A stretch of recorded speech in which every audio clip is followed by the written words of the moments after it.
আমরা আহলুল হাদিস কেন বিদাতে হাসানাকে হুজ্জাত বা দলিল বা আমল হিসেবে গ্রহণ করি না? আমাদের দাওয়াতের ক্ষেত্রে অনেক ক্ষেত্রে আমরা একটু ভুল করি। যখন কোনো মানুষের সামনে আমরা আলোচনা করি বিদাতের ভয়াবহতা নিয়ে, যে বিদাত করলে মানুষ জাহান্নামে যাবে, যদি কেউ বিদাত যুক্ত আমল করে তাহলে হাউজে কাউসারের পানি পান করতে পারবে না, বিদাত করলে তার ইবাদত কবুল হবে না। কমপক্ষে ডজন খানিক আমরা হাদিস পেশ করে বোঝানোর চেষ্টা করি জনগণকে যে আপনার বিদাত থেকে সাবধান থাকেন। এটা গোনায় কাবিরার চাইতেও অধিক পরিমাণের ভয়ঙ্কর এক পাপ। যখন আমরা এইভাবে বিদাতের বিভিন্ন বিষয়ে হাদিসগুলো পেশ করি, তো যারা আমাদের অডিয়েন্স বা সমাজ, তাদের সাইকোলজি কি, তাদের চিন্তার চেতনা কি, তারা বিদাত নিয়ে কি ভাবে, এটা যতক্ষণ না আমরা বুঝতে না পারবো ততক্ষণ পর্যন্ত আলোচনা করেও ফলাফল শূন্য হবে। কেন? আমি যে ডজন খানিক হাদিস পাঠ করে শুনিয়ে দিই যে বিদাত করলে জাহান্নামে যাবে, হাউজে কাউসারের পানি পান করতে পারবে না, নবী থেকে শাফাত করবে না, যখন এই হাদিসগুলো বলি, সামনেকার মানুষ যারা বিদাত করে এবং যাদের উদ্দেশ্য আলোচনা, তারা অটোমেটিক তার ব্রেনের মধ্যে সেট হয়ে আছে এবং তারা বুঝে নাই যে হুজুর যে কথাগুলো বলছে না, এই হাদিসগুলো সবগুলো আমরা মানি। আমরাও বলি বিদাত করলে জাহান্নামে যাবে, আমরাও মানি যে বিদাত করলে নবী শাফাত করবে না। তবে হুজুরের কথা সবই ঠিক আছে, তবে আমরা যে বিদাতগুলো করি এই বিদাতের জন্য এই হাদিসগুলো প্রয়োগ করা যাবে না। কেননা সব বিদাত কিন্তু হারাম নয়, সব বিদাত কিন্তু বর্জনীয় নয়। বিদাতের মধ্যে দুটো ভাগ আছে, একটা বিদাতে হাসানা, একটা বিদাতে সাইয়্যা। তো আগে থেকে তাদের চিন্তাধারা সাইকোলজি এটাই। আমি যতই বিদাতের ভয়াবহতা নিয়ে আলোচনা করি না কেন, ওদের ব্রেনের মধ্যে এটা ঢুকে আছে যে আমরা সমাজে যে বিদাতগুলো করছি এর জন্য তো হাদিসগুলো প্রয়োগ না, এটা তো বিদাতে হাসানা। আসলে এই বিদাতের ব্যাপারে যে হাদিসগুলো এসেছে এগুলো বিদাতে সাইয়্যার ব্যাপারে, আর আমরা তো বিদাতে সাইয়্যাকে মানি না, আমরা করি না। এটা তাদের চিন্তাধারা, দেখবেন আলোচনা করে দেখবেন বুঝতে পারবেন। তার মানে আমাদের সঙ্গে তাদের দ্বিমত বিদাত নিয়ে নয়, আমাদের সঙ্গে তাদের দ্বিমত হচ্ছে বিদাতে হাসানা নিয়ে। যেগুলোকে আমরা বিদাতে সাইয়্যা বলছি তারা সেগুলোকে বিদাতে সাইয়্যা বলে এক বাক্যে। তারা আমাদের সঙ্গে দ্বিমত কোথায় হলো? বিদাত নিয়ে, বিদাতে সাইয়্যা নিয়ে না। আমাদের সঙ্গে তাদের দ্বিমত হচ্ছে বিদাতে হাসানা নিয়ে। তারা যেগুলোকে বিদাতে হাসানা বলছে আসলে কি সেগুলো বিদাতে হাসানা? বা বিদাতে হাসানা বলে শরীয়তে কোনো কিছু কি এক্সিস্ট করে, বা শরীয়তের মধ্যে বিদাতে হাসানা তৈরি করার এখতিয়ার, অধিকার, পারমিশন, অথরিটি আল্লাহ সুবহানাহু ওয়া তাআলা বা রাসূল তিনি কি কাউকে দিয়েছেন? তো মতভেদ বা ইখতিলাফ হচ্ছে এই পয়েন্টে, বিদাত নিয়ে নয়, বিদাতে সাইয়্যা নিয়েও নয়, বিদাতে হাসানা নিয়ে। আমি শুধু এই বিষয়টা ফাইন্ড আউট করবো যে বিদাতে হাসানা কি আসলে তৈরি করা যায়। যদি যাই কোরআন সুন্নাহর অনুকূলে, তাহলে তাদের দাবি ঠিক আছে, আমরা ভুল। আর যদি এটা আমরা প্রমাণ করতে পারি কোরআন সুন্নাহর আলোকে, ফাহমুস সালাফ সালাফদের বুঝ দ্বারা, যে না আসলে বিদাতে হাসানা তৈরি করা জায়েজ নয়, এটাও হারাম, তাহলে তাদের দাবি ভুল, আমাদের দাবি সঠিক। তাই আলোচনাটাকে স্পেসিফিক করে দিলাম, বিদাত নিয়ে নয়, বিদাতে হাসানা নিয়ে। চলেন আমরা একটু সংক্ষিপ্ত বুঝি বিদাত কাকে বলে। আল্লাহর নবী যখন দুনিয়াতে নবুয়ত পান নাই, যখন দুনিয়াতে নবুয়ত আল্লাহ দেন নাই, প্রায় 40 বছর বয়স যখন হচ্ছেন তখন নবুয়ত দিচ্ছেন। তার পূর্বেও আরবিয়ান ভাষাভাষী মানুষের মধ্যে বিদাত এই শব্দ বহুল প্রচলিত একটা শব্দ। তারা এই বিদাত শব্দটাকে ব্যবহার করত, তবে কি অর্থে ব্যবহার করত? নতুন কোনো জিনিসকে বোঝানোর জন্য। আল্লাহ সুবহানাহু ওয়া তাআলা বলছেন কোরআনুল কারীম সূরা বাকারা 2 আয়াত নাম্বার 17, বাদিউস সামাওয়াতি ওয়া মা ফিল আরদ, আমি সেই মহান সত্তা আল্লাহ সুবহানাহু ওয়া তাআলা যিনি কোনো নমুনা ছাড়াই সর্বপ্রথম এই আসমান এবং জমিনকে সৃষ্টি করেছি। মানে আল্লাহ সুবহানাহু ওয়া তাআলার দাবি যে তিনি সর্বপ্রথম, আল্লাহ কাউকে দেখে দেখে কোনো কিছু তৈরি করেনি, বা এই আসমান জমিন সৃষ্টির পূর্বে কোনো কিছু দেখে দেখে আল্লাহ সুবহানাহু ওয়া তাআলা কপি করেছেন এমনটা নয়। তার মানে আমরা কোরআনের আয়াত থেকে বুঝলাম যে নমুনাবিহীন কোনো এক্সিস্টেন্স ছাড়াই, অস্তিত্ব ছাড়াই কোনো জিনিসকে অস্তিত্বে আনা, এক্সিস্ট করা, এটাকেই আসলে বিদআত, এই শব্দ বহুল প্রচলিত আগে থেকে ছিল। এবং আরবিয়ান ভাষা, সাহিত্য, কবিতা, গল্পে, কথোপকথনে এই শব্দটা আগেই ব্যবহার হতো। যেমন সালাত মানে কি? দোয়া, যেটা আমরা ধরি মশহুর অর্থ অনেকগুলো আছে, দোয়া। তো সালাত অর্থ দোয়া। যখন নবীর উপরে সালাত ফরজ হয়নি, তার আগেও সালাত অর্থ দোয়া হিসেবে ব্যবহার করতো। দেন তালাক, বিচ্ছিন্ন হওয়া, এই শব্দটা আগে থেকে প্রয়োগ করা হতো। কিন্তু শরীয়ত যখন আসলো, ইসলামী যখন আল্লাহ সুবহানাহু ওয়া তাআলা ওহী যখন নবীর উপরে অবতীর্ণ করলেন, তখন এই শব্দগুলোর রূপ মানে তার নাম সেম থাকলো, কিন্তু গুণকে পরিবর্তন করে দেওয়া হয়। তার জন্য একটা লুগাত আল মানা, মানে ডিকশনারি অনুযায়ী হুবহু যে মানেটা হয়, একটা শরীয়তের পরিভাষা। যখন এখন যদি আমরা সালাত বলি, আমরা কি শুধু দোয়া বুঝবো? না, একদম তাকবীর থেকে সালাম পর্যন্ত পূর্ণ একটি যে রূপটা আছে, এটাকে আমরা সালাত বলবো। এটাই সালাত এখন শরীয়তের পরিভাষা। কিন্তু আগের অর্থটাকে বাতিল করে না শরীয়ত, ওটা তার নিজস্ব জায়গাতে থাকে। কিন্তু যখন শরীয়তের পরিভাষায় ব্যবহার হচ্ছে, শরীয়তের লেবাস পরিয়ে দিচ্ছি, তখন এর নাম ঠিক থাকবে, গুণের পরিবর্তন ঘটে যাবে। দেন তালাক, এমনি বিচ্ছিন্ন হওয়া, স্বাভাবিক অর্থ আপনি ব্যবহার করতে পারেন। কিন্তু যখন শরীয়তের দৃষ্টিকোণ থেকে তালাক করবেন, তখন কি একটা শরীয়তের সিস্টেম প্রয়োগ হয়। তো ইসলামের আগেও এই শব্দগুলো এই অর্থে ব্যবহার করা হতো। নবী যখন নবুয়ত পালেন, তারপরে রিসালাতের দায়িত্ব দেওয়া হলো, তখন শব্দগুলো ঠিক থাকলো, গুণগুলোকে পরিবর্তন করে দেওয়া হলো। ঠিক বিদআত শব্দটি এমনই, আগে থেকে বিদআত শব্দটি প্রচলিত ছিল, কিন্তু নবীর উপরে যখন রিসালাতের দায়িত্ব আসলেন, তখন এই বিদআতের আর একটা নতুন পোশাক পরিধান করে দেওয়া হলো, যে শরীয়তের পোশাক, শরীয়তের লেবাস পরে দেওয়া হলো। তখন বিদআতের সংজ্ঞার মধ্যে পরিবর্তন আসলো। বিদআত মানে নতুন, ঠিক আছে, নিজস্ব জায়গায়, কিন্তু শরীয়তের পরিভাষায় যখন বিদআত বলবো, তখন শুধু নতুন অর্থই হবে না। আল্লাহ নবী আলাইহিস সালাম বলছেন, আমাদের আয়েশা রাদিয়াল্লাহু আনহা থেকে বর্ণনা, মান আমিলা আমালান লাইসা আলাইহি আমরুনা ফাহুয়া রাদ। সহিহ মুসলিম হাদিস নাম্বার 1718। মানে আহাদাসা ফি আমরিনা, এই অর্থে এসেছে সহিহ বুখারী হাদিস নাম্বার 2697, আবু দাউদ হাদিস নাম্বার 4606, মিশকাত হাদিস নাম্বার 140। তো এখানে আল্লাহ নবী বলতে চাচ্ছেন যে বিদআত কোনটা হবে, যে মানে আমিলা আমালান, যে এই শরীয়তের মধ্যে এমন কোন আমল করলো যেটা নবীর আমল আদেশ নেই, ফাহুয়া রাদ।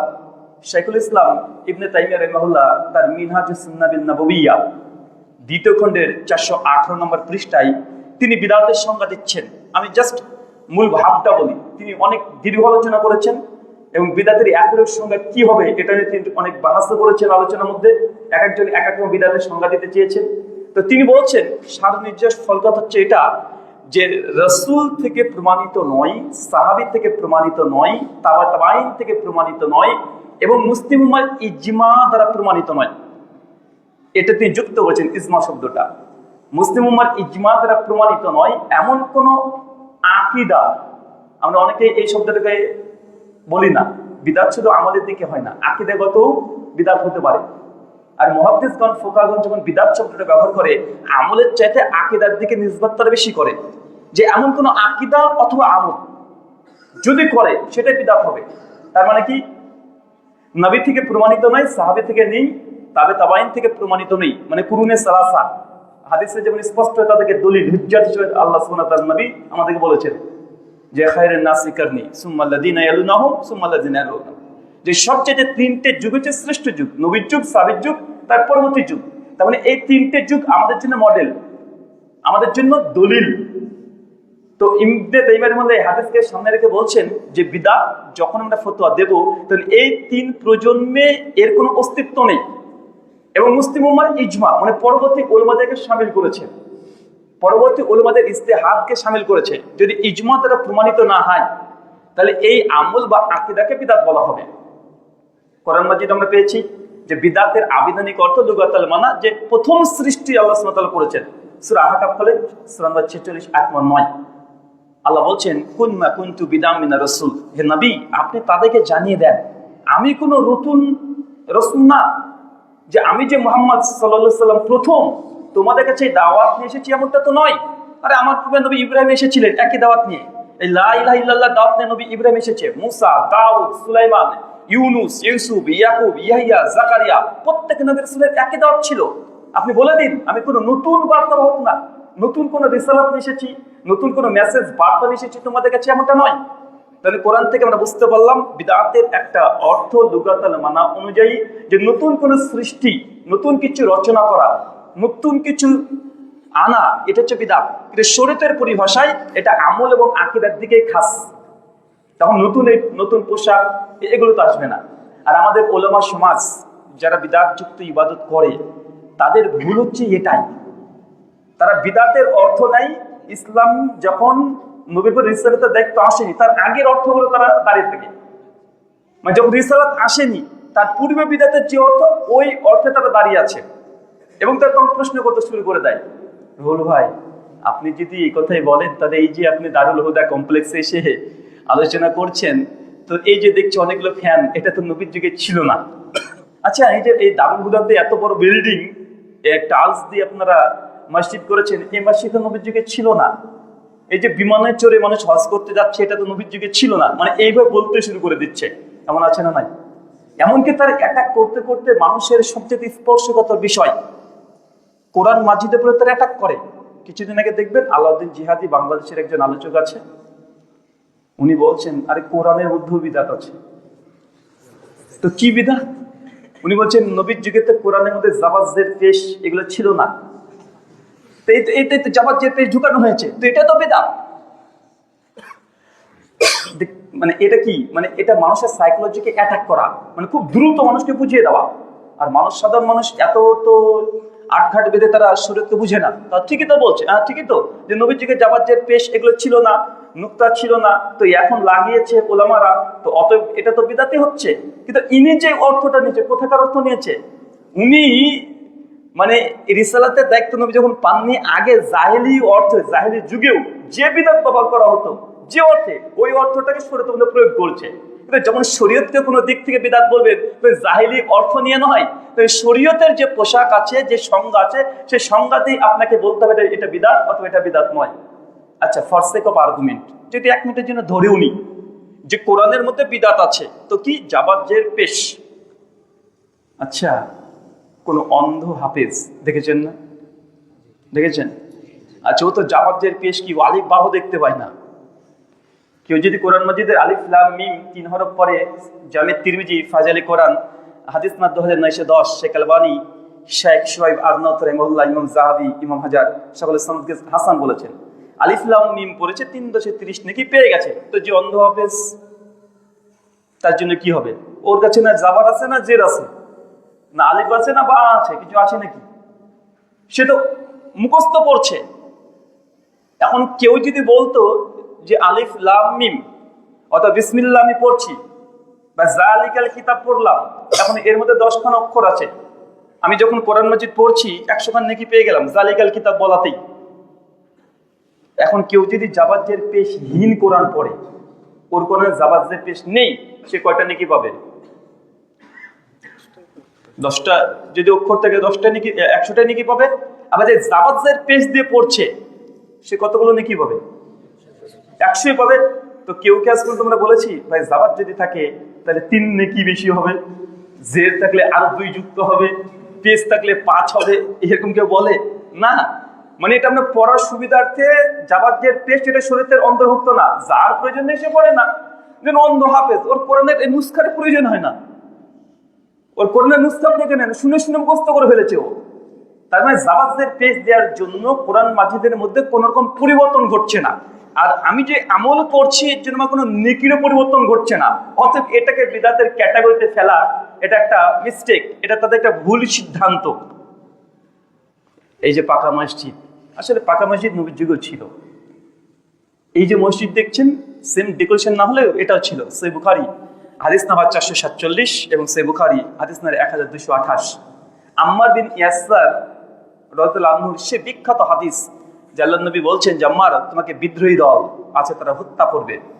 আম্মার বিন ইয়াসার বলছেন সেই সময় আমি একটা লাবিনা শব্দ মজুদ আছে, যে সেই সময় আমি ইট বহন করছিলাম 1টা করে, আর নবী বহন করছে 2টা করে। তো মসজিদ আল নববী যখন নির্মাণ করা হয় তখন ইট দিয়ে তৈরি করা হয়েছে। কি দিয়ে? ইট দিয়ে তৈরি করা হয়েছে। পাকা মসজিদ, এটা বিদআত নয়, এটা হাদিস থেকে দলিল দ্বারা প্রমাণিত। আর জাবাজের পেশ এইগুলো দেওয়া, এটা মুসলিম উম্মার ইজমা দ্বারা প্রমাণিত, তাই এটা বিদআতের ক্যাটাগরিতে পড়বে না। কেন? ওই যে কোরআন তো নবীর যুগে সংকলন করেছিল না বই আকারে, তো আবু বকরের যুগে কিছুটা করা হলো, ওসমান বিন আফফান তিনি সম্পূর্ণ কোরআন মাজিদকে তিনি কি করলেন, বাইন্ডিং আকার রূপ দিলেন। অতএব এই কোরআন মাজিদকে বই আকার রূপ দেওয়া এটাও বেদাত, মানে এটা তাদের দাবি। তা আমাদের কথা হচ্ছে এটা বিদআত নয়। কেন? কেন আল্লাহ নবী বলেছেন, সুনান তিরমিজি হাদিস না 2676, আবু দাউদ হাদিস নাম্বার 4556, বিভিন্ন জায়গায় আসছে। আল্লাহ নবী বলছেন যে আমি দুনিয়াতে চলে যাওয়ার পরে ইখতিলাফুন কাসীরা, অনেক বড় বড় তোমাদের মতভেদ হবে। ফালাইকুম বিসুন্নতি, তখন আমার সুন্নাতকে আঁকড়ে ধরো। ও সুন্নাতে খোলাফায়ে রাশিদিন, এবং খলিফাদের সুন্নাতকে আঁকড়ে ধরো। এখন কোরআন মাজিদকে সংকলন করে বই আকার রূপ কারা দিয়েছে? খলিফায়ে রাশিদা। তাহলে এটাকে বিদআত না এটা দলিল দ্বারা প্রমাণিত? এটা দলিল দ্বারা প্রমাণিত। তাই কোরআন মাজিদকে বাইন্ডিং করা, বই আকার রূপ দেওয়া, এটা বিদআতের ক্যাটাগরিতে পড়ছে না। কেন? এটা নাস দলিল দ্বারা প্রমাণিত আছে। তাই তারা যেগুলোকে বিদআত বলছে এটা বিদআত নয়। আচ্ছা, আমি তো চশমা পরেছি, নবী তো পড়েনি, তাহলে এটাও বিদআত, তাই না? আসলে কখনো কি আমরা এটা বলি যে ভাই কেউ যদি এই চশমা পরে এই খুতবা দেয় বা আলোচনা করে, তাহলে চশমার জন্য এক্সট্রা একটা উমরা হজ করলে যত নাকি তত নেকি তার আমলে লেখা হবে? কেউ কি বলে? বা কার কি এরকম ডিমান্ড আছে, দাবি করে? না। তবে চশমাটা এটা শরীয়তের অন্তর্ভুক্ত না। আচ্ছা, কেউ কি দেখেছেন, কেউ বলেছে কখনো যে ভাই যদি আপনি ফ্যানযুক্ত মসজিদে নামাজ পড়েন তাহলে একটা কবুল হজ্জের সমান নাকি বেশি হবে, আর এসি ঘরে নামাজ পড়লে একটা মুরগির ডিমের সমান নাকি বেশি হবে?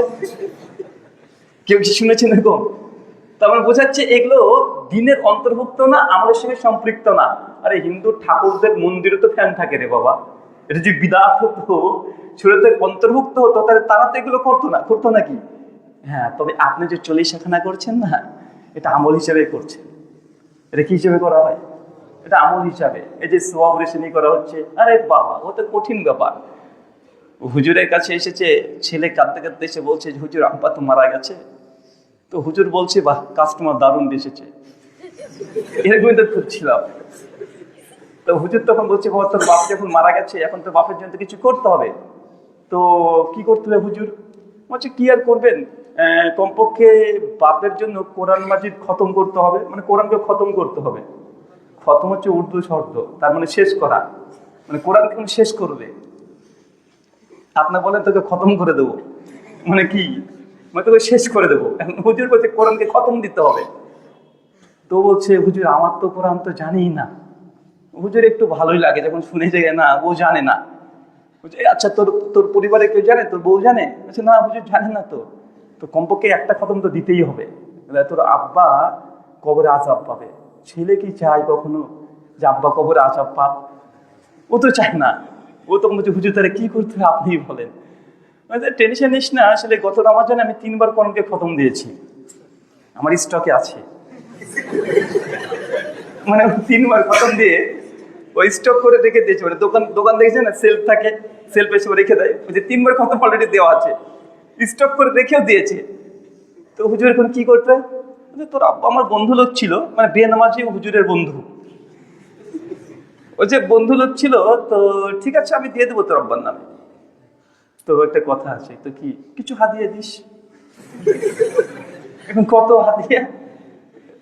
তো ছেলে এখন কি বলবে যে হুজুর আপনি বলেন যা চান। বলছে সবার কাছে 3000 নেই, তোর আব্বা আমার বন্ধু মানুষ, তুই 2.5 দিস তাহলেই হবে। তখন হুজুরকে 2.500 টাকা দিয়ে দিয়েছে। হুজুর তুমি তোর বাপের নাম বলে বার, তার বাপের নাম বল, 14 গোষ্ঠীর নাম লিখে হুজুর কি একটা পড়লো, মারলো 3 বার, ফু, তোর বাপের অ্যাকাউন্টে চলে গেছে। মনে হচ্ছে ওয়াইফাই, মানে তার বিহীন আমল ওর বাপের অ্যাকাউন্টে ঢুকিয়ে দিল। আচ্ছা বলেন তো এটা কিসের জন্য করছে? এটা শরীয়ত হিসেবেই তো নাকি? এটা আমলের উদ্দেশ্যে তো। তো হুজুরের এই জিনিসটা এটা হচ্ছে বিদআত। কেন? এটা শরীয়ত মনে করে করছে, আমল হিসেবে করছে, দিন মনে করে করছে, এটা দিনের সঙ্গে সম্পৃক্ত। তাই হুজুরের এই আমলটা এটা বিদআত। কিন্তু আমার ঘড়ি পড়া বাবা এটা বিদআত নয়। কেন? কেন এটাতে 5 নেকি পেয়েছি এমন কোনো আশাও নেই, কেউ ডিমান্ডও করে না, দাবিও করে না। কেউ করে নাকি? তার মানে আপনাকে পার্থক্য বুঝতে হবে। তার মানে হুজুর আমাদের সমাজে যেগুলোকে বিদআত বলছে, এই বিদআত অর্থ সরে নিচ্ছে নবীর নবুয়ত পাওয়ার আগের অর্থ প্রয়োগ করছে। কিন্তু আমাদের কোন অর্থ প্রয়োগ করতে হবে? নবুয়ত পাওয়ার পরের অর্থ প্রয়োগ করতে হবে, তবে এগুলো বোঝা যাবে কোনটা বিদআত আর কোনটা বিদআত না। তার মানে এক কথায় বোঝা যাচ্ছে হুজুর যেগুলোকে বিদআতে হাসানা বলে উল্লেখ করছে এগুলো বিদআতে হাসানা না, মূলত এগুলো বিদআতে সাইয়্যা। আর কিছু কিছু জিনিসকে হুজুর নিজে মানে নিজের দাবিকে সত্য প্রমাণ করার জন্য যে অভিযোগগুলো করছে এগুলো আসলে বিদআতের ক্যাটাগরিতেই পড়ে না। এখন যদি আপনাকে বলি যে ভাই জেনা করা কি বিদআত, ভাই জেনা কি বিদআতের ক্যাটাগরি? এটা তো হারামের ক্যাটাগরি। একটা বিদআতের ক্যাটাগরি আলাদা, শিরকের ক্যাটাগরি আলাদা, হালাল হারামের ক্যাটাগরি আলাদা।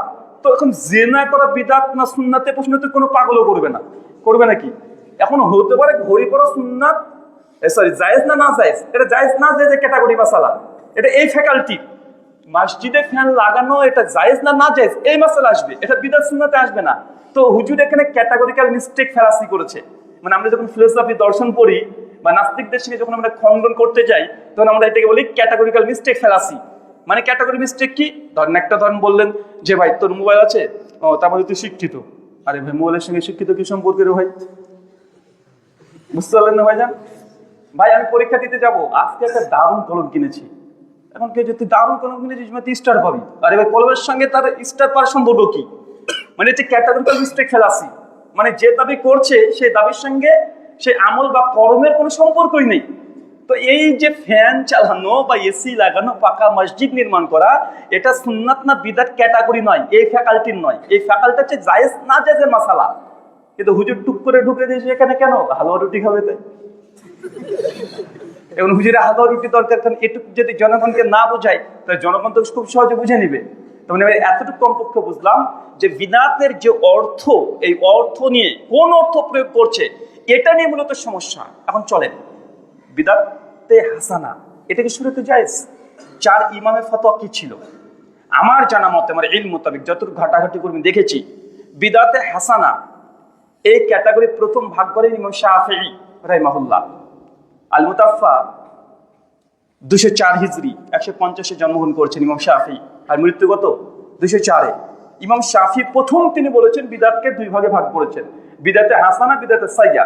আস্তে আস্তে এগুলো বাচ্চা বেড়েছে। এখন যারা বিদআতে হাসানা সাইয়্যার মধ্যে আবার বিদআতকে 8 ভাগে ভাগ করে, এটা মনে জানা নাই নাকি? মানে বিদআতে একটা দুটা না, এখন মানে বিদআতে হাসানা, এই হাসানা সাইয়্যার মধ্যে এখন আবার নতুন ভার্সন 2025-এর ডিজিটাল বিদআতকে 8 ভাগে ভাগ করেছে। যা আল হক আহমদ ইয়ারকান নাইমি, আমাদের উত্তরপ্রদেশের, তার বই যা আল হক, লেখক হচ্ছে আহমদ ইয়ারকান নাইমি। তার বই প্রথম খণ্ডের 28 নম্বর পৃষ্ঠায় বলছেন বিদআত হচ্ছে 8 ভাগে বিভক্ত। মানে মুস্তাহাব বিদআত, হারাম বিদআত, জায়েজ বিদআত, নাজায়েজ বিদআত, বিদআতে সাইয়্যা, বিদআতে হাসানা, ওয়াজিব বিদআত। মানে বিদআতের এতগুলো ভাগ করেছে। দেখ বুঝাচ্ছে ওয়াজিব বিদআত কোনটা? বলছে ওয়াজিব বিদআত হচ্ছে এটা যে কোরআন মাজিদের জাবাতের পেজ দেওয়া হচ্ছে ওয়াজিব বিদআত। এই যে আমরা বিভিন্ন মাদ্রাসা খুলেছি, এগুলো হচ্ছে দিন শেখার জন্য যেহেতু করেছি, অথবা এগুলো হচ্ছে ওয়াজিব বিদআত। চিন্তা করেছেন? মানে এটাকে জায়েজ করতে করে দুইটা থেকে কোনো 8টা হয়ে গেছে। আপনি বাংলা পেয়েছেন, ওটা উর্দুতে, এটা বাংলা সম্ভবত ঢাকা মোহাম্মদী কুতুবখানা থেকে ছাপিয়েছে। স্যার ঢাকা না, এটা হচ্ছে সিলেট। মানে কারখানা তো ওখানেই নাকি? বেদাতীদের কারখানা সবচেয়ে কোথায় বেশি? বাংলাদেশে সিলেটে আর কক্সবাজার, চিটাগাং, এই সাইডে সবচেয়ে বেশি। ওখানে আমাদের ঢুকতেও দেয় না রে বাবা। মানে ওখানে যে প্রোগ্রাম যদি দুটো সেট হয় না, মানে সব ঠিকঠাক আছে, 5 দিন আগে বলে হুজুর প্রোগ্রাম আর হচ্ছে না, কেন? বলছে বেদাতীরা একদম জব্দ করে থানায় গিয়ে অভিযোগ করে এসেছে। আজকে শেখকে দেখাচ্ছিলাম যে আমাদের একটা প্রোগ্রাম ছিল, তখন লিখেছে ভারত থেকে ব্রাদার রাহুল হোসেন এসেছে বাংলাদেশে, তো উনি ধর্মে বিকৃতি করে, অতএব ইনার বক্তব্য রদ করতে হবে। তো প্রোগ্রাম বাতিল করে দিয়েছে। আপনার কাছে সে সুযোগ হয়ে গেছে কথা বলার। তার মানে এটা আপনাদের ফায়দা, মাঝে মধ্যে প্রোগ্রাম বাতিল হওয়া ভালো। মানে অন্তত বেদাতের ফজিলত এটা, মানে বিদাতীদের ফজিলত। যে বিদাতীদের ফজিলত কি? যে প্রোগ্রাম বন্ধ করা। তো যাই হোক, এখান থেকে যে জিনিসটা আপনাকে বোঝানোর চেষ্টা করলাম, শরীয়তে বিদআতে হাসানা, বিদআতে সাইয়্যা প্রথম যিনি বলেন ইমাম শাফিঈ রাহিমাহুল্লাহ। ইমাম আসকালানী ফাতুল বারি হাদিস না 2697 এর অধীনে শারা করতে গিয়ে তিনি এই কথা আলোচনা করছেন। ইমাম আবু হানিফা রাহিমাহুল্লাহর নিকটে বিদআতে হাসানা বলে কোনো জিনিস নেই, কুল্লু বিদআতিন দালালা, তার স্পষ্ট ফতোয়া আছে। বাংলাতে একটা কিতাব আছে, বইটা অনুবাদ হয়েছে, উর্দু ছিল, মাকতুবাত শরীফ, শুনেন নাই? মাকতুবাত শরীফ দেখবেন, বিশেষ করে ওয়াজ মাহফিল বেদাতীদের ওখানে বইগুলো বিক্রি করা হয়। বাংলা বাজারে চলে যাবেন, বইটা পেয়ে যাবেন, মাকতুবাত শরীফ। বইটার লেখক হচ্ছে মুজাদ্দিদ আল-ফেসানি রাহিমাহুল্লাহ, তার লেখা মাকতুবাত শরীফ। এই বইটা বাংলাতেও আছে, উর্দুতেও আছে, পিডিএফও পেয়ে যাবেন। 186 নম্বর মাকতুবাতে তিনি লিখছেন যে ইমাম আবু হানিফা রাহিমাহুল্লাহর নিকটে কুল্লু বিদআতিন দালালা, প্রত্যেক বিদআত হচ্ছে ভ্রষ্টতা। বিদআতকে দুই ভাগে ভাগ করা আরেকটা বিদআত। বুঝলেন না মনে হয়? এটাকে মুজাদ্দিদ তার উপাধি দিয়েছে, মুজাদ্দিদ আল-ফেসানি, সুফিবাদের অনেক বড় একজন ইমাম। তিনি বলছেন বিদআতকে, ইমাম আবু হানিফার নিকটে বিদআতকে ভাগ করা জায়েজ নাই, মানে প্রত্যেক বিদআত হচ্ছে ভ্রষ্টতা। বরং বিদআতকে যারা দুই ভাগে ভাগ করেছে এটাও আরেকটা বিদআত। কেন? এটা সালফে সালিহিন কুরুনে সালাসার মধ্যে এরকমগুলো ছিল না, তাই তিনি এটাকেই কথা বলছেন। কিন্তু আমাদের বর্তমান বাংলাদেশ বলেন, বাররে সগীর, ভারত, বাংলাদেশ, পাকিস্তান, বিশেষ করে তারা কোন মাযহাবকে বেশি ফলো করে? মাসলাকে আহনাফ, তো হানাফি মাযহাব। তো হানাফি মাযহাব ইমাম আবু হানিফার নিকটে বিদআতকে ভাগ করাই জায়েজ না। তো বাংলাদেশে ভাগ করা কি করে না? এরা কি হানাফি না শাফেঈ? জি, তো এটা তো হানাফি হওয়ার পরে শাফি মাযহাবের ফতোয়া মানছে এখানে। কেন? এই দেখেন, পকেটে ঢোকা বন্ধ হয়ে যাবে।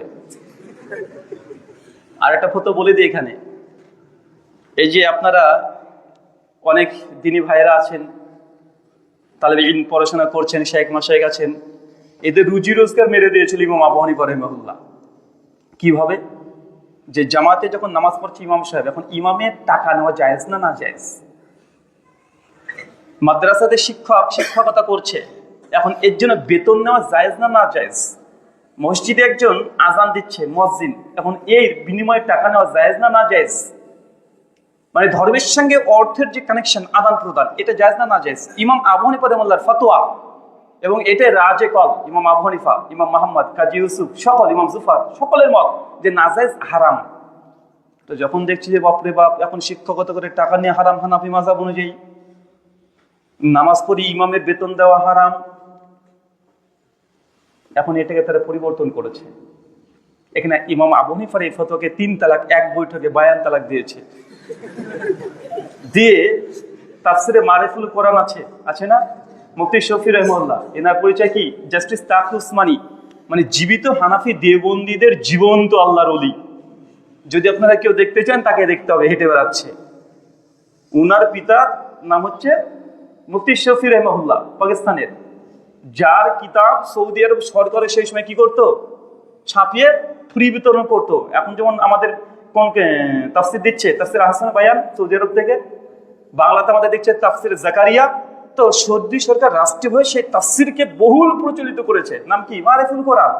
সূরা বাকারা সূরা 2 আয়াত নম্বর 41, পৃষ্ঠা নম্বর 35, বাঁ দিকে আছে 24 থেকে 28 নম্বর লাইন, শেষে পড়ে নেবেন।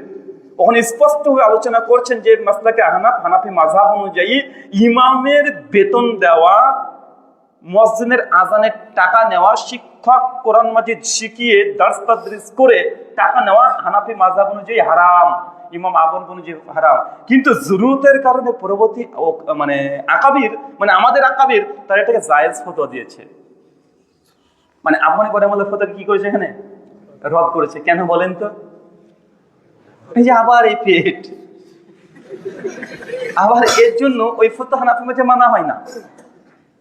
ইমাম তিরমিজি জামে তিরমিজি হাদিস 2061 অধীনে আলোচনা করে তিনি ফিক বর্ণনা করেছেন যে না, শিক্ষকের উস্তাদের বেতন নেওয়াটা শরীয়তে জায়েজ।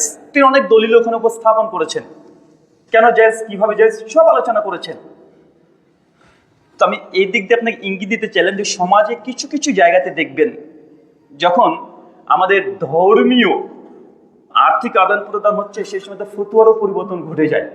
ঠিক এইভাবে বর্তমান আমাদের বাররে সগীরের মধ্যে এই বিদআতে হাসানা, এই মাসআলাতে, এটা হানাফি মাযহাবের ফতোয়া নয়, এটা শাফি মাযহাবের ফতোয়া, কিন্তু তারা গ্রহণ করে নিয়েছে। চলেন, প্রথম প্রশ্ন, বিদাতে হাসানা কি শরীয়তে তৈরি করা জায়েজ না জায়েজ? আমি কয়েকটা পয়েন্ট বলবো। আমি একটা করে কোরআনের আয়াত, একটা করে হাদিস বলবো, এর ওপরে আপনার নিজেরে গবেষণা করে অনেকগুলো কোরআন সুন্নাহ হাদিস আপনার জমা নিজেরাই করতে পারবেন। এক, প্রথম মনে দিন তৈরি করা, এটা আল্লাহর কাজ। দিন তৈরি করতে আল্লাহ কারো শরীক নেন না। শরীয়ত রচনার ক্ষেত্রে আল্লাহ সুবহানাহু ওয়া তাআলা কারো কি শরীক নেই? কারো শরীক নেয় না। প্রমাণ কি? সূরা শুরা আয়াত নম্বর 21 আল্লাহ বলছেন আম লাহুম শুরাকাউ শারাউ লাহুম মিনাদ-দ্বীন মা লাম ইয়াযাম বিহিল্লাহ। তাদের মধ্যে কি এমন কোন উপাস্য আছে যারা নিজেরা নিজেদের জন্য শরীয়ত তৈরি করে? মা লাম ইয়াযাম বিহিল্লাহ, অথচ আমি আল্লাহ তাদেরকে এই অথরিটি দিইনি, তাদেরকে অধিকার, এখতিয়ার, ক্ষমতা, পাওয়ার আমি আল্লাহ দিইনি। কারণ শরীয়ত এটা আল্লাহ তৈরি করবে। কে তৈরি করবে? আল্লাহ এখানে কোনো শরীক নেন না। যে কি করবেন কি করবেন না এটা কারো কাছ থেকে পরামর্শ নিয়ে যে শরীয়তের বিধিবিধান রচনা করবে, এটা আল্লাহ সুবহানাহু ওয়া তাআলা এখানেও শিরক স্থাপন পার্টনারশিপ তিনি করেন না। এটা আল্লাহর দাবি। কিন্তু হুজুর বলছে না না না না, আমরা একটু পারি, আমরাও পারি। আরে কোরআন হাদিসে নিয়ে তো কি আছে 40 না, আমরা পারি, আমাদের দ্বারা একটু হতে পারে। আল্লাহ বলছে না, আমার এই অধিকার। আল্লাহ এখানেও কারোর সঙ্গে শরীক স্থাপন করেনি। সূরা শুরা আয়াত নম্বর 21 মিডিল অংশ। এখন প্রশ্ন হলো, বুঝলাম আল্লাহ বলছেন পারবেন, এটা আল্লাহর অধিকার। হুজুর বলছে না, আমার একটু একটু অধিকার হয়ে হাসানা ঢোকাতে পারি। প্রশ্ন, এখন এই শরীয়ত এটা কি কমপ্লিট, সম্পূর্ণ না অসম্পূর্ণ? যদি অসম্পূর্ণ হয় তাহলে কি হবে? না, হুজুর একটু অধিকার আছে। আর যদি সম্পূর্ণ হয় তাহলে হুজুরের কি অধিকার থাকবে? জি। যদি অসম্পূর্ণ হয়, যদি এই প্রশ্নটা আসতো নবী মুসার আমলে যুগে, তখন তো তার উম্মত বলতে পারতো যে আমাদের কাছে কমপ্লিট শরীয়ত নেই, বিদায় এই হুজুরে একটু একটু প্রবেশ করাতে পারে। কিন্তু আমরা তো উম্মতে মুহাম্মাদি, আমাদের শরীয়ত কমপ্লিট না কমপ্লিট না? সম্পূর্ণ। সূরা মাইদা 5 আয়াত নম্বর 3 আল্লাহ বলছেন আল-ইয়াউমা আকমালতু লাকুম দীনাকুম, আমি দ্বীন ইসলামকে পরিপূর্ণ, মুকাম্মাল, সম্পূর্ণ করে দিয়েছি। কিভাবে সম্পূর্ণ করেছে? ওয়া আতমানতু আলাইকুম নিয়ামাতি, যত নিয়ামত, যত কল্যাণকর, ভালো, খায়ের, উত্তম জিনিস আছে সব উত্তম দিয়ে আল্লাহ ইসলাম পূর্ণ করেছে। হুজুর বলছেন এখন হাসানা বাকি আছে। বুঝতে পারলেন না মনে হয়? হাসানা মানে কি? ভালো। আল্লাহ হচ্ছে যত নিয়ামত আছে, যত নিয়ামত আছে, সমস্ত নিয়ামত কল্যাণকর, উত্তম, গুড, বেটার, বেস্ট, মানে সুপারলেটিভ আল্লাহ ব্যবহার করছে, সমস্ত কল্যাণ দিয়ে ইসলামকে পূর্ণ করেছে। কিন্তু হুজুরের এটা বিশ্বাস নাই। বুঝে না না না, সব নেই, শরীয়তে নেই তো কি হয়েছে, এটা বিদাতে হাসানা, এটা তো ভালো জিনিস। আরে বেটা, আল্লাহ বলছে না সব দিয়ে পূর্ণ করেছি। কোরআনের এই সূরা মাইদার 3 নম্বর আয়াতের এই অংশ থেকে গোটা বিদাতে হাসানা সিস্টেম এটা পুরো ডিস্ট্রয় হয়ে যায়, ধ্বংস হয়ে যায়। হয় কি হয় না? কিন্তু কে বোঝায় কার কথা? মানুষের পেটে যদি খিদে লাগে, সূর্যকে ভাবে যে এটা হাতে রুটি, চাপায় নবাবগঞ্জে পেলে খেয়ে ফেলবো। তো এখন মানে ও পড়ছে, পড়ে তাফসীর করছে, আবার বিদাতকে দুই ভাগে ভাগ করছে। কিন্তু আল্লাহ বলছে সমস্ত নিয়ামত দিয়ে ইসলামকে পূর্ণ করেছি। তো বিদাতে হাসানার অস্তিত্ব কোথা থেকে আসতে পারে? জি না। তো ইসলাম এটা কমপ্লিট, মুকাম্মাল, সম্পূর্ণ, পরিপূর্ণ, কি দিয়ে? সমস্ত উত্তম জিনিস দিয়ে পূর্ণ। এখানে হাসানা ঢোকার কোনো চান্স আছে? আর চান্স নেই। এটা আল্লাহর দাবি। চল একটা হাদিস দেখি, সহিহ বুখারী কিতাবুল মানাকিব, হাদিস না 3535, বিখ্যাত হাদিস। বিশেষ করে খাতমে নবুয়তের উপরে যখন আমরা আলোচনা করি, হাদিসটা বেশি ব্যবহার হয়। আল্লাহ নবী একদিন মসজিদে নববীতে বসে আছেন, সাহাবারা তারা বসে আছেন। আল্লাহ নবী হঠাৎ করে মসজিদে নববীকে দেখে বলছেন, এইভাবে দেখছো মসজিদটা কেমন? সবাই প্রশংসা করছে, মাশাআল্লাহ, আলহামদুলিল্লাহ, সুবহানাল্লাহ, চমৎকার, মাশাআল্লাহ, দারুণ লাগছে। একজন এসে বলছে, ইয়া রাসূলুল্লাহ, মসজিদের ওই যে একটা জায়গা না, এখানে একটু কয়েকটা ইট অপূর্ণ আছে, যদি এটা দিয়ে দিতেন না, এটা যদি হতো কমপ্লিট হয়ে যেত। মানে গোটা মসজিদ কমপ্লিট, কয়েকটা ইট শুধুমাত্র ফাঁকা আছে। নবী বলছেন আন্না নবীনাতুন, আমি হচ্ছে সেই ইট, আনা খাতামান নবিয়্যিন, আর আমি হচ্ছে সর্বশেষ নবী। এই হাদিসের অর্থ ইমাম হাজার আসকালানী ফাতুল বারীর মধ্যে বলছেন যে নবী এটা মেটাফরিক্যালি, মাজাজান অর্থে কথা বলেছেন। এই মসজিদ মানে প্রত্যেক নবী রাসূল তারা এসে ইসলাম নামক এই মসজিদটাকে তিনি তৈরি করছিলেন। একটা জায়গা ফাঁকা ছিল, সেটা যে মুহাম্মদ সাল্লাল্লাহু আলাইহি ওয়াসাল্লাম এসে কমপ্লিট করে দিয়ে চলে গেলেন। তো নবীর দাবি ইসলাম কি? কমপ্লিট। এখন আপনাদের এই মসজিদে কমপ্লিট না, এখন আমি যদি এসে বলি যে ঠিক আছে সমস্যা নেই, আমি 1000 টাকা দিচ্ছি, 4টে টাইলস নিয়ে আপনার লাগিয়ে দেন, অবশ্যই লাগাতে পারবেন, সমস্যা নেই। কিন্তু যে ঘরটা কমপ্লিট, কারণ ওই ঘরে যদি কমপ্লিট ঘরে যদি গিয়ে আমি বলি যে ভাইজান কি লাগিয়েছেন আপনারা, এটা তো ভালো না, আমি 5000 টাকা দিচ্ছি, একটু লাগিয়ে নেন, টাচ লাগিয়ে নেন, বা এই যে টাচ লাগানো আছে, আমি যদি কি লাগিয়েছেন এই মার্বেল, এটা ভালো না, আমি আপনাকে ওই যে গ্রানাইট লাগানোর জন্য 5000 টাকা দিচ্ছি, তো এই মেম্বারের এখানে গ্রানাইট লাগান, কি করবেন? লাগাতে পারবেন? কেন এটা তো কমপ্লিট হয়ে গেছে কাজ। হ্যাঁ লাগাতে পারবেন, কি করতে হবে? আগেকার এই মার্বেলকে তুলে ফেলে দিতে হবে। তো ইসলাম তো কমপ্লিট ভাই, কোনটাকে ফেলবেন? আর যদি ফেলেন কাঠটাকে ফেলছেন, কাঠটাকে ফেলবেন আপনি। আপনি শরীয়তে যেটা কমপ্লিট করেছেন নবী এবং আল্লাহ দ্বারা পরিপূর্ণ হয়ে গেছে, আপনি কোনো জিনিস যদি লাগাতে চান আগেকার জিনিসকে ফেলতে হবে, তো ফেলার অধিকার আপনাকে কে দিয়েছে? এই হাদিস এবং এই কোরআনের আয়াত থেকে প্রমাণিত ইসলামে মূলত বিদাতে হাসানা নামক কোনো জিনিসকে প্রবেশ করানো শরীয়ত বৈধ না। কেন? দিন তৈরি করে একটা আল্লাহর কাজ, আল্লাহর কাছে শরীক নেয় না। 2, এই দিন আল্লাহ কমপ্লিট করে দিয়েছে সমস্ত নিয়ামত দিয়ে, সমস্ত কল্যাণকর বিষয় দিয়ে, তাই নতুন কিছু প্রবেশ করাবেন এটা হতেই পারে না। সবই বুঝলাম, কেন হুজুরের তো বুদ্ধি অনেক তীক্ষ্ণ। হুজুর এখন যদি প্রশ্ন করে এটা বুঝলাম দিন আল্লাহ তৈরি করবে, দিনটা কমপ্লিট হয়েছে, কিন্তু আমাদের কাছে কি দিন কমপ্লিট এসেছে? তো আবার হুজুর যদি এরকম প্রশ্ন থাকে, সব তো আমাদের কাছে এসেছে, তো আমাদের কাছে না মাঝখানে কোনো কিছু গায়েব হয়ে গেছে, এরকম প্রশ্ন নেই? এরকম প্রশ্ন তো আছে। কেন মমতাজ গান করে না, কোরআন হচ্ছে 90 পারা। বাউলরা কি বলে, কোরআন কয় পারা? 90 পারা। 30 পারা হচ্ছে জাহেরি, আর 60 পারা হচ্ছে বাতিনি। বাতিনি মানে ওটা গোপনে আছে, আর জাহেরি মানে প্রকাশ্যে। দেখেন বাউল ফকিররা গান করে, আরে মৌলবীরা শুধু 30 পারা কোরআন নিয়ে লটর পটর করে, আরে আসল কোরআন তো আমাদের কলবে আছে, গান্দা করে গেছে। তার মানে তাদের দাবি। এবং শিয়ারা যারা আহলে তাশাইয়্যু, আমরা আহলুস সুন্নাহ যেটা বলছি, মানে হানাফি, শাফি, মালিকি, আহলে হাদিস, এগুলো হচ্ছে আহলুস সুন্নাহ ওয়াল জামাআহ। আর আহলে তাশাইয়্যুকে যারা শিয়া, এদেরকে এক কথায় আহলে তাশাইয়্যু। এদের মধ্যে ফিরকায়ে যাইদিয়া থেকে শুরু করে যত ফিরকা আছে সবগুলো প্রবেশ করবে। তো আহলে তাশাইয়্যুদের জমহুরদের মত হচ্ছে এইটা, যে কোরআন মাজিদ যেটা আমাদের কাছে আছে এটা তো কোরআন, তবে আল্লাহ সুবহানাহু ওয়া তাআলা কিছু কিছু আয়াত আলী বিন আবি তালেবকে দিয়েছেন, আর ওই আয়াত আলী বিন আবি তালেব তিনি আহলে বায়াতকে দিয়েছেন, এবং পরপর 12 ইমাম তারা পাবে, কবর থেকে ওঠার পরে সেই কোরআন আবার তারা তুলে নিয়ে আসবেন। এটা আহলে তাশাইয়্যুদের এটা দাবি। তাদের বিখ্যাত গ্রন্থ আছে কোরআনের তাফসীর, তাফসীরে কুম্মি, সূরা হিজরের 15 নম্বর আয়াতের ব্যাখ্যা করতে গিয়ে এই আলোচনা, এই দাবি তারা করেছে যে 12 ইমামের কাছে এক্সট্রা কিছু কোরআনের আয়াত আছে। তার মানে সিদ্ধান্ত ফলাফল কি দাঁড়ালো, যে কোরআন মূলত আমাদের কাছে কমপ্লিট আসেনি, অসম্পূর্ণ কোরআন। মানে আমাদের কাছে যে কোরআন মাজিদ আছে এটা সম্পূর্ণ না, বরং সম্পূর্ণ শিয়াদের কাছে আছে। এরকম দাবি তো সুন্নিদের কাছেও অনেক সময় দেখা যায়, যে কোরআন হচ্ছে 90 পারা। চলেন এবারে আল্লাহ কোরআনে কি বলছেন। আল্লাহ সুবহানাহু ওয়া তাআলা কোরআন মাজিদে সূরা মাইদা আয়াত নাম্বার 67, ইয়া আইয়ুহার রাসূল, হে রাসূল বাল্লিগ, আপনি পৌঁছে দিন, আপনার উপরে যা নাযিল করেছে তা পৌঁছে দিন। তার মানে রাসূলের দায়িত্ব কি ছিল? পৌঁছে দেওয়া। যদি নবী যদি সম্পূর্ণ কোরআন যদি পৌঁছে না দেয়, তাহলে রাসূলকে খিয়ানত করলো? প্রশ্ন আসবে কি আসবে না? চলেন কয়েক লক্ষ সাহাবীদের ফতোয়া কি ছিল বিষয়ে, লক্ষাধিক প্রায় সাহাবীদের ফতোয়া যে না শরীয়ত কমপ্লিট নবী দিয়ে গেছেন। দলিল সহিহ বুখারী কিতাবুল হজ হাদিস নম্বর 1741, এবং সহিহ বুখারী কিতাবুত তাফসীর হাদিস নম্বর 4404। আল্লাহ নবী বিদায় হজ্জের ভাষণ, সেই সময়তে তিনি ভাষণ দেওয়ার শেষে তিনি সাহাবীদেরকে লক্ষ্য করে বলছেন, আলাহাল বাল্লাগতু, আমি কি পৌঁছে দিয়েছি তোমাদেরকে? আমার রব যা আমাকে আদেশ করেছিলেন, যা ওহী করেছেন, সব কি পৌঁছাতে পেরেছি?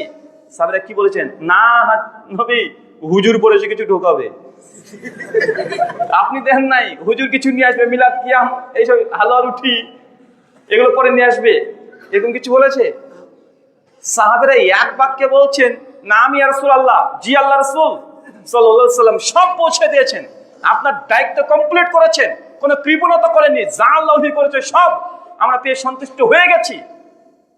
নবী তখন কি করলেন?